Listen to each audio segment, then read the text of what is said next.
from people who know me through social media, and from many people who simply remember the story of the 3 girls from the House of Horrors in Cleveland. They want to know how I'm doing and what I'm doing. They ask about my son Joey, about my relationship with the other 2 women held captive with me, Gina De Jesus and Amanda Berry, and about whether I have reconciled with my family. Fair questions, but the answers are complicated. They wonder also if I have confronted problems in moving forward, if I have found a way to heal my wounds, and if I have been able to form any relationships with men. I can tell you that in one sense, the answer to all 3 of these questions is yes, but the stories behind those yeses can get pretty complex. I realized it would take another book to answer these and other questions. That's the book you are listening to right now. The world I entered when I got out of captivity had moved on without me for more than a decade. It was a strange new place, and I didn't have a lot going for me to help me navigate this new world. For one thing, I was pretty sick. Gina and Amanda were released from the hospital that we were all taken to a day after we were admitted. I was in and out of hospitals for weeks.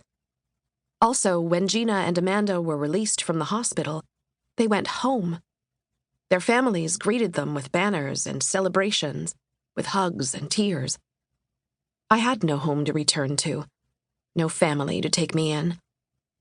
Most people think of family as the people nearest and dearest to you, the people who nurture and protect you.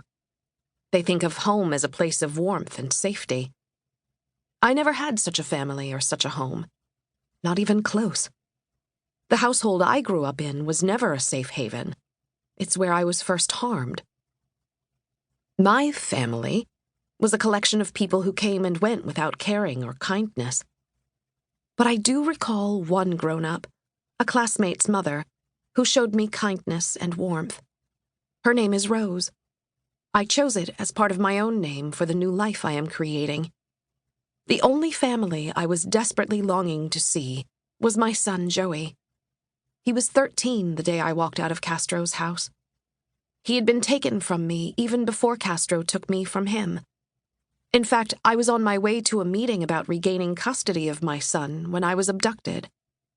But I always assumed that freedom meant I would be able to find him again, that somehow we could be reunited, and that I would truly be home. I didn't know then, and wouldn't know for several weeks, that Joey had been adopted by a loving family years before. I was not allowed to know where he was or anything about his new family. So I was very much on my own as I lay in my hospital bed in Cleveland's Metro Health Medical Center after being rescued. On my own and with few resources. Yes, our rescue ignited an immediate and overwhelming public response. My hospital room was soon flooded with gifts and flowers from complete strangers, and donations to what was called the Cleveland Courage Fund were enough to create trusts that still provide financial support. I will always be grateful to all the people whose heartfelt help was so important to all of us getting back on our feet. It was the first time I ever felt that people who didn't know me could care about me. That realization warmed and strengthened me, but there were other realities that weren't so pretty. I was 32 years old and had lost all of my 20s, probably the most robust years of any human being's life, to Castro and captivity. My body was broken. My heart was torn apart. My mind had been challenged to its limits. I was frail and exhausted. And I was alone. I had a long way to go and a lot of healing to do if I was to build a new life after darkness. Healing doesn't happen overnight. It is a process that takes time and moves in stages. I had to nurse the wounds, some of them very deep, that went all the way back to my childhood. I had to treat the injuries from years of suffering, even if I couldn't make the scars disappear. I had to soothe the pain and, in some cases, such as the pain from the loss of my son, learn to live with it. I made my share of mistakes along the way.